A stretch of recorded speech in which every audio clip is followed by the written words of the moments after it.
He's got to go through the door into the laundromat? Who's it? No!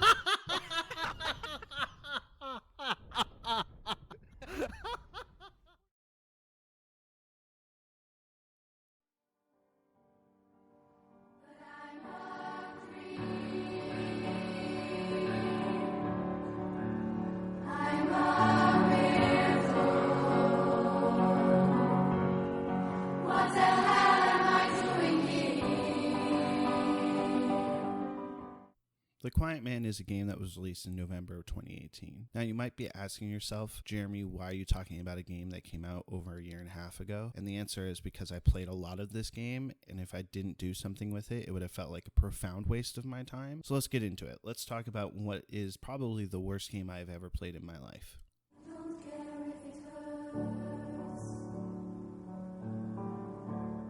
Not only is The Quiet Man's plot terrible, it's completely incomprehensible. Because the main character is supposed to be deaf, every cutscene is told from a third-person perspective where there's no sound. And my big problem with this is not that the main character is deaf, but that's not how perspective works. If we're playing this game from a third-person perspective, and Dane is deaf, then we should still be able to hear. What's worse is Dane can understand everyone in the conversation, and we can't. So most of the time in the game, the main character is getting and understanding information that we have no access to.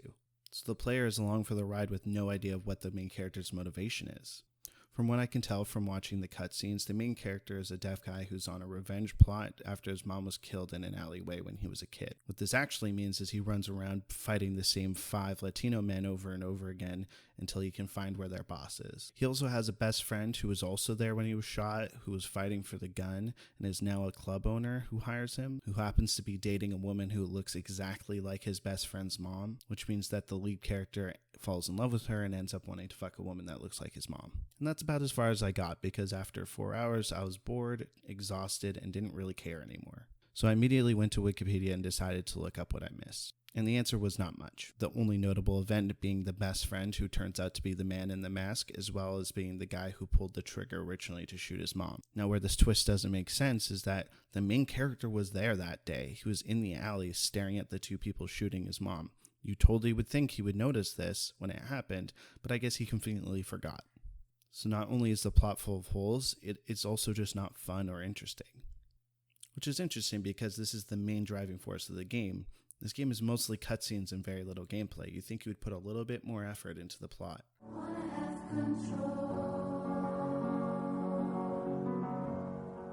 I'm not going to spend too much time talking about the gameplay beyond the fact that it just feels awful. It's the most simple version of a beat 'em up possible. You get a punch, you got a throw, you got a kick, all these normal stuff, plus a grab. From there, you have some sort of lock-on super thing that I couldn't really figure out or understand, but I found that if you just spam punch over and over again, you're probably fine. The only real trouble I ever had was with a boss fight, which it just kind of felt like he could just hit me whenever he wanted, but then eventually I just stun locked him into a wall and kicked him to death. It begs the question of why this is a game at all. You don't really have all that much agency even in the combat. But I guess this wouldn't have worked as a movie either, would it? So I guess the question is, why was this made at all? You'll notice quickly when you start playing this game that you're fighting the same 5 dudes over and over again. And at first glance, that seems to be just because they're reusing assets. But nope, those are the same guys. You are still fighting the same 5 characters over and over again. To the point where it kind of seems like maybe you're the bad guy. Like, these dudes aren't that great, but come on, you're just harassing them at this point. Also, the game's just filled with weird bugs where you like run into a wall and freeze or just like get caught on stuff. I do feel bad for the people who had to work on the gameplay of this because it feels like they weren't given enough time.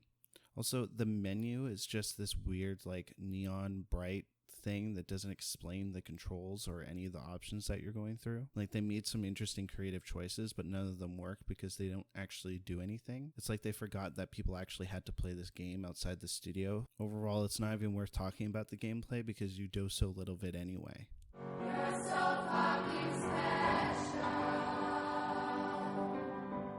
Now, I promise you, bear with me. There is something to say about the sound in this game. I know it sounds funny, this game is about a deaf character, but there is actually sound in the game. Whenever people talk, they sound like this weird like PlayStation menu sound, as well as there's just kind of some normal wishy-washy effects happening at all times. But that's not what I want to talk about. What I want to talk about is the fact that there is sound in this game and that you can play it with sound. They actually fixed the main critique I have of the game. However, you can only access it if you beat the game already and you download DLC. A few weeks after the game came out, they released a DLC that lets you play through the game a second time with all the sound and the cutscenes, and they called it Answers, which implies to me that they think that the mystery of the game is compelling enough that I'd play through it again with the sound on, which is kind of baffling. The hard part is understanding why they did this. The game is full of FMV cutscenes that they clearly had sound for and they could have just had it used. Like, your depiction of a deaf person doesn't make sense even in the context of your world. If we look at other deaf characters in other media, that media still has sound the character just can't hear, and people have to communicate with them in a different way, which your characters already do. A lot of the characters already use sign language. So if they're willing to do that already, why can't we just play with the sound on? It's just a baffling creative choice that doesn't make any sense, and it feels like they don't understand how deaf people work.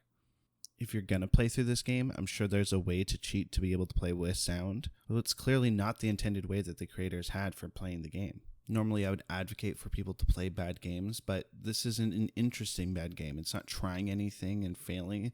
It's just bad. But if you really feel like you need to experience this game, go watch someone play it instead. It's basically the same experience, but you don't have to suffer through the motion sickness of actually playing it.